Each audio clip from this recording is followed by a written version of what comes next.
C'est d'abord un voyage dans le monde du bio que nous allons faire ensemble ce soir. Bonsoir. Un Français sur 3 consomme régulièrement un produit issu de l'agriculture biologique.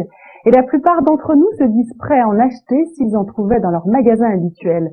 La moitié du bio est vendu aujourd'hui dans les moyennes et les grandes surfaces. Mais que sait-on exactement du bio? D'où viennent les produits et comment sont-ils contrôlés? Enfin, sont-ils réellement meilleurs pour notre santé? Une de nos équipes a tenté de répondre à toutes ces questions. C'est l'enquête de la semaine signée Françoise Vallée, Frédéric Bonne et Michel Violet, la filière bio.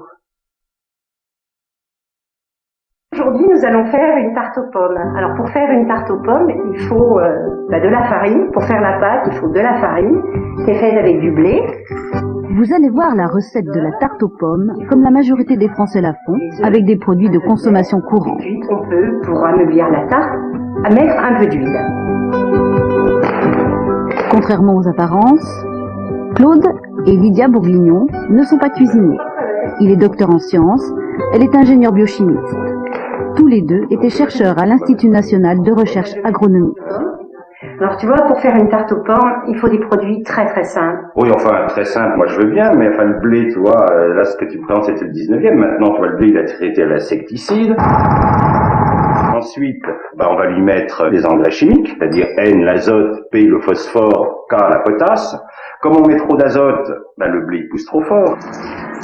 Comme il pousse trop fort, il risque de se renverser. Pour qu'il se renverse pas, on va lui mettre une hormone. C'est-à-dire qu'on va lui raccourcir sa tige. Ensuite, on va le moissonner.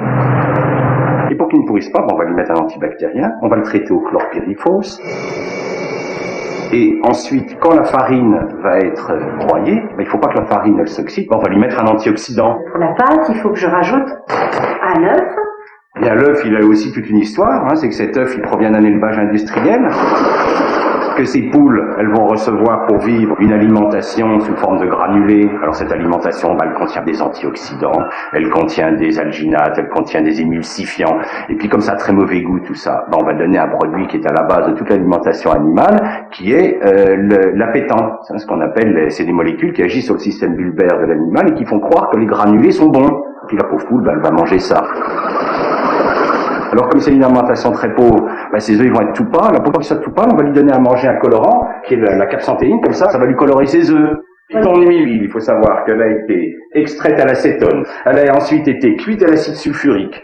Ensuite, comme l'acide sulfurique, ça c'est pas bon, on lui a mis de la lessive de soude pour la neutraliser, puis ensuite on va la décolorer à l'oxyde de zinc, et puis on va la recolorer avec de la curcumine. Alors tu vois un peu ta pauvre petite Oui, fille, mais quand même, on va sortir quand même la tarte aux pommes. Et puis, bon appétit. Elle est belle, hein?